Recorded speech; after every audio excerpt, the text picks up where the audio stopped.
На данный момент обстановка на кыргызско-таджикском участке государственной границы относительно стабильная. Накануне в местности Дача Баткенского района состоялась встреча руководителей пограничных ведомств и министерств внутренних дел Кыргызстана и Таджикистана.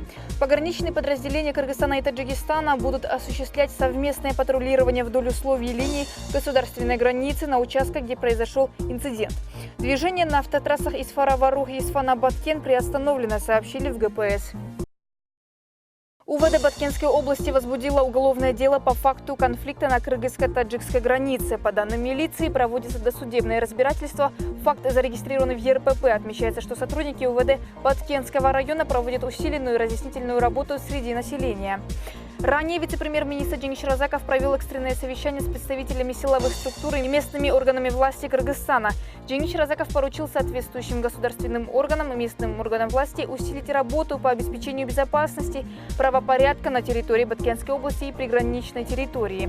Кроме того, поручено обеспечивать необходимыми медикаментами, продуктами питания, предметами первой необходимости, одеждой эвакуированных жителей села Аксай, а также пострадавших граждан.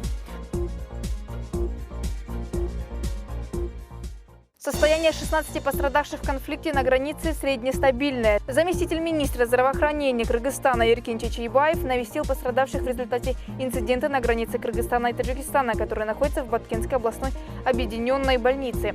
Отмечается, что замминистра ознакомился со схемой лечения, дал указание усилить оргмоменты по оказанию экстренной медицинской помощи и обеспечить необходимыми медикаментами. Чечейбаев пожелал пациентам скорейшего выздоровления и выразил благодарность медикам за оперативную помощь, которая была им оказана. Кроме этого, он сообщил, что в Баткен отправлен реанимобиль и узкие специалисты сосудистой и торакальной хирургии. Также организовано круглосуточное дежурство 2 машин скорой помощи со всеми необходимым инструментарием и медикаментами. Более 600 жителей села Аксай эвакуированы в Баткен. Об этом сообщила пресс-служба Красного полумесяца Кыргызстана. По ее данным, на 24 июля в Баткен переместили еще 351 человек. Всего в селе проживают около 2000 человек. Сегодня Красный полумесяц Кыргызстана раздает бутилированную воду и оказывает психосоциальную поддержку семьям в 5 приютах. Очередное столкновение на кыргызско-таджикской границе произошло 22 июля. Жители таджикского села хотели установить флагшток около надписи «Варух». Это возмутило граждан Кыргызстана. Стороны стали закидывать друг друга камнями и стрелять. В результате конфликта пострадали местные жители, милиционеры и пограничники. Они госпитализированы в больницу Баткена. По данным таджикской стороны, 1 гражданин Таджикистана погиб, еще 10 получили ранения.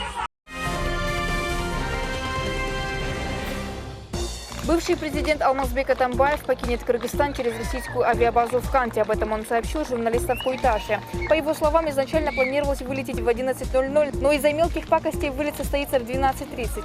Частный самолет в Канте не посадят, это будет не военный самолет, но это компания. Позже вам пришлют более подробную информацию, возможно, даже фотографии с борта. Все будет хорошо, завтра в 7 вечера я вернусь, сказал Атамбаев. Ранее Алмазбек Атамбаев сообщал, что летит в Россию по приглашению своих друзей. С кем именно он намерен встретиться, Атамбаев не уточнил. Следственная служба МВД трижды вызывала на допрос бывшего президента Алмазбека Атамбаева. Каждый раз он отказывался явиться на него. Представитель Атамбаева по юридическим вопросам Сергей Слесарев заявил, что повестки МВД о вызове Алмазбека Атамбаева на допрос не подлежат исполнению, поскольку он все еще обладает неприкосновенностью и имеет иммунитет от каких-либо допросов по уголовным делам в соответствии с законом Кыргызской Республики о гарантиях деятельности президента Кыргызской Республики от 2003 года. 22 июля заместитель министра внутренних дел Мирлан Канеметов прибыл в дом бывшего президента Алмазбека Атамбаева в Куйташе. Как рассказала Азатыку официальный представитель СДПК, советник бывшего президента Кундуз Жолдубаева, представитель МВД приехал для выяснения причин отказа Атамбаева явиться на допрос. 23 июля представитель Атамбаева Сергей Слесарев заявил, что бывший президент готов ответить на вопросы МВД по освобождению Азиза Батукаева, но только через СМИ. 27 июня парламент лишил Алмазбека Атамбаева статуса экс-президента, что позволяет правоохранительным органам привлекать его к уголовной ответственности. Немногим ранее специальная депутатская комиссия выдвинула против Атамбаева 6 обвинений. Генпрокуратура по итогам своей проверки вынесла заключение, что 5 из них имеют под собой основания. Обвинения касаются причастности Алмазбека Атамбаева к незаконному освобождению криминального авторитета Азиза Батукаева, коррупции при модернизации ТЭЦ Бишкека, поставкам угля на ТЭЦ. В Бишкеке в одном из многоэтажных домов, расположенных на пересечении улиц Гагарина и Садырбаева, маленькая девочка упала из окна 4-го этажа. Известно, что инцидент произошел примерно в 18:20. При падении девочка ударилась о металлический козырек. После родные девочки сразу же увезли ее в больницу. Остальные детали происшествия не сообщаются. 4-летняя девочка была доставлена в детскую больницу номер 3. Состояние девочки стабильное, она в сознании. У нее перелом бедренной кости. Улучшение есть, создан консилиум. Сейчас невропатологи обследуют, отметили в пресс-центре Министерства здравоохранения.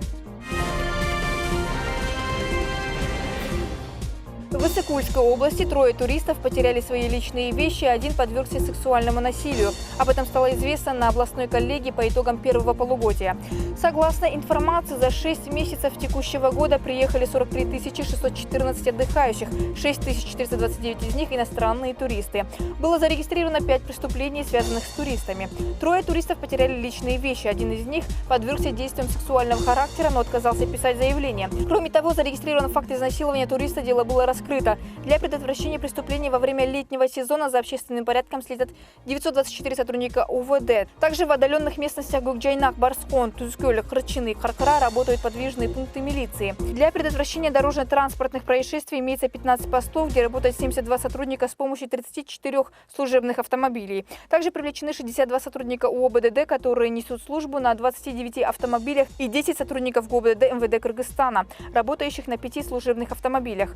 В области функционирует 197 центров отдыха, в 83 из них установлены камеры видеонаблюдения. Мэрии столицы предложили вместо салютов на День независимости посадить деревья. Об этом на своей страничке в Facebook написала правозащитница Назгуль Турдубекова. Мэрия, давайте будем на современной волне. Весь цивилизованный мир отказывается от салютов и шариков. Все спасают планету. 31 августа предлагаю мэрии провести акцию для решения проблем с экологией и других социальных проблем. 4 миллиона сомов – это народные деньги. Направьте их на сохранение ботанического сада, написала правозащитница.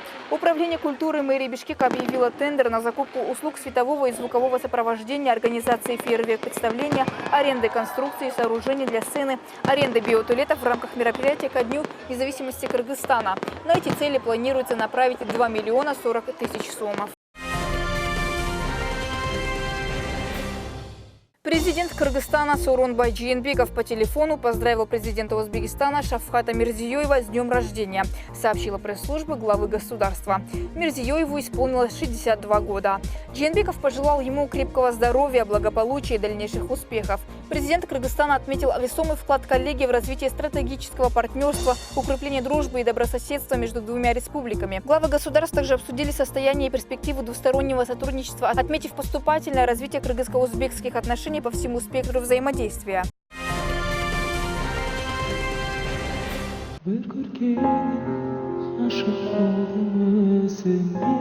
Всемирно известный исполнитель Димаш Кудайберген восхитил своим выступлением китайского актера Джеки Чана. Видео с репетиции к открытию Международной недели экшн-фильмов Джеки Чана, где артист бурно реагирует на выступление казахстанца, появилось в сети.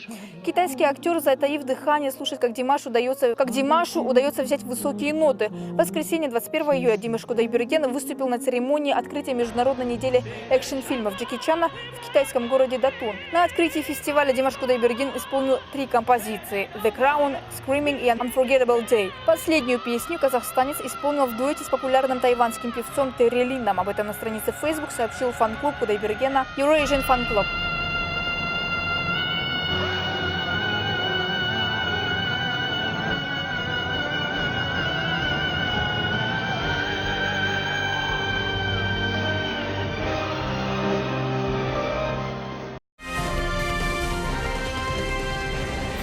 Спортсменка из Кыргызстана Эмилия Алмазова завоевала золотую медаль на 8-м чемпионате мира по карате до шатакан. Об этом сообщает Госагентство по делам молодежи, физической культуры и спорта. Состязания прошли в городе Градец-Кралове, Чехия. С 19 по 21 июля в них приняли участие 25 кыргызстанцев. В абсолютной весовой категории Эмилия Алмазова в дисциплине ката заняла 1-е место, а по кумите завоевала серебро среди девочек в возрасте до 12 лет. По итогам турнира в командном кумите отечественной сборной удалось выиграть 9 наград. Из них по 1 золотой, серебряной и 7 бронзовых. В общекомандном зачете Кыргызстан расположился на 19 месте среди 52 стран-участниц. Среди мужчин команда стала третьей, уступив Бельгии со счетом 3-2. Лучшей оказалась сборная Японии. Бронзовые призеры Абдибек Абсаттаров, Асхат Абдакиров, Джоумарт Митрибекулу, Бобек Нурматов, Султан Панарбеков, Бекмырза Алыбаев и Алымбек Нурманов.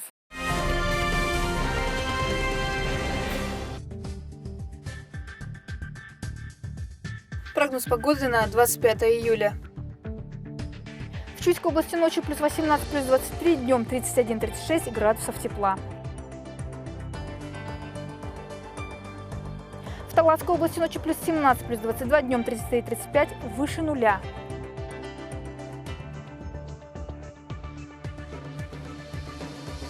В Баткенской области днем плюс 19, плюс 24, ночью плюс 33, плюс 38. В Вольской области ночью плюс 19, плюс 24, днем плюс 33, плюс 38.